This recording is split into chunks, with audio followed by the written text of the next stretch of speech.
Well, let's speak now to Middle East analyst and former senior policy advisor on the State Department's Israeli-Palestine negotiating team, Laura Blumenfeld. Laura, welcome to you. Both Prime Minister Netanyahu and Hamas blaming each other for the lack of a deal and ultimately for the deaths of 6 more hostages. What's your view on where the hostage negotiations, ceasefire negotiations go from here? You know, the saddest 2 words in any language is too late. And I think many in positions of power today are struggling not only with grief, but guilt because they haven't reached that ceasefire deal. Last week, the administration said that they were working on the details. They called it nuts and bolts. And this week now, by Hamas executing these 6 young hostages, they've really turned the screws on the deal. It presents Israel with a terrible dilemma about whether they retaliate and escalate. But it's also tough for the United States for 3 reasons. First of all, because of the hostages, there are Americans among them. There are 8. And Hirsch, the 23-year-old who just died tragically, was killed, was one of them. So first of all, it's our own people who are over there being held in captivity for nearly 11 months. Second of all, you know, one of our stated goals and most important priorities is to avoid a regional war. And as long as there's this threat of Israel escalating and Iran kind of hanging out there, potentially retaliating for the last round, the United States risks getting drawn in. Finally, everything, as we're rounding the bend on Labor Day weekend toward the U.S. presidential race, the election is in 2 months, everything is being viewed through this prism of Trump versus Harris. Former President Trump said that this execution was a sign of Harris being ineffective and weak. Harris at the Democratic National Convention just, days ago stood and talked about when we fight, we win. Here's an opportunity for her to show leadership and strength. The parents of Hirsch, Rachel and John Poland, stood in front of that arena and talked, just heartbroken about their son and telling him to survive. And you had the entire arena chanting, "Bring them home." So what does that mean to the United States today? Yeah, so what more could America do? We've seen Joe Biden try and exert as much influence as he can on Prime Minister Netanyahu. He has failed. Kamala Harris has spoken today of her grief and of having spoken to that hostage's parents today. She is the Democratic nominee. What do you think? What could her position be now? What more influence could the US exert?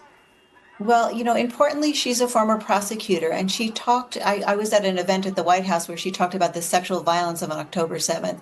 And she said it's important as a prosecutor and as a potential president to turn outrage into action. So there are several things that she can do. I mean, number one, as we all say, we need to do something. Number one, there's this opportunity to take what is a good thing today, this polio pause, and grow the polio pause into something, or potentially shrink the deal. The 6-week pause that everyone can agree on potentially could become the 1-point deal rather than a 3-phaser. The second thing they could do is President Biden, when he spoke to the Paul and Goldberg family today, said, we will hold Hamas leaders accountable. I think if there were a way through U.S. intelligence or maybe a special forces operation to find Sinwar, the leader of Hamas, that might be the victory that Netanyahu was looking for, where he could just finally call it a day. I mean, his IDF commanders have been saying they've already achieved victory, but I think it's the head of Sinwar that Netanyahu is looking for. And finally, there are back-channel negotiations out of the glare of the media, which is so hard when there's politics involved here. There's domestic politics that keep undermining success. If you drive really hard at a Mack truck down those back channels, there's a chance you could have success like we had under President Clinton with the Oslo Accords and President Trump with the Abraham Accords. Yeah, as we look at pictures of thousands of people out on the streets of Tel Aviv tonight, protesting, demanding Prime Minister Netanyahu does more to try and reach a deal and get those hostages home. We've also got this general strike that's been called for by the trades unions tomorrow. The opposition leader, Yair Lapid, is among those supporting that action. What do you think now for the position of Prime Minister Netanyahu? Is it radically undermined?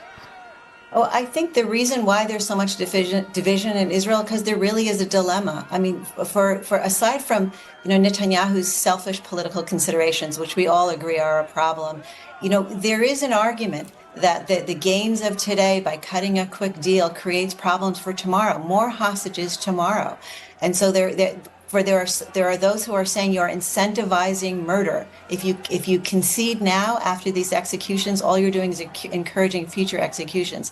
On the other hand, you have Defense Minister Gallant, and he's been around the block, especially in Gaza. He used to be the commander in charge of Gaza, saying it is a moral outrage.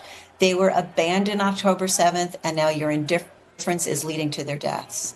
And what about Hamas? Because we talk a lot about the pressure that America can exert on Prime Minister Netanyahu and what the Israelis could or should be doing. Who is exerting that pressure on Yahya Sinwar, the man, as you say, that Benjamin Netanyahu wants his head? What about his leadership? Is any country managing to exert influence there? Well, a couple of important points. First of all, Hamas is actually calling on President Biden to impose an arms embargo on Israel. They're saying that these hostages died, and it's Biden, it's America's fault. Second of all, I'm wondering if perhaps this execution happened because Sinwar is losing control of Hamas, in fact, that it's becoming a splintered group, and you have individual kind of hostage guards. Last week, we saw a Bedouin an Israeli Bedouin who was left alone to his own devices and was rescued. Now we see some hostages executed. So part of me is hoping this is showing a breakdown of Hamas and Sinwar's control. And finally, yes, who exerts control? Who has the closest connection with Sinwar? It's not Qatar, who had a closer relationship with Haniya, who was assassinated by Israel last month, but it's Iran. All roads lead to Iran. Look, Israel is fighting all these proxies. Sometimes it looks like they're arm wrestling with an octopus because there are so many tentacles that are just kind of strangling it right now. So at some point, we do need to figure out, we have 18 warships in the region. You know, are those guns aimed at the proxies, or are they aimed at the supreme leader? Because I think that would be a message Iran would receive loud and clear. Laura Blumenfeld, really interesting to talk to you. Thank you so much for your time.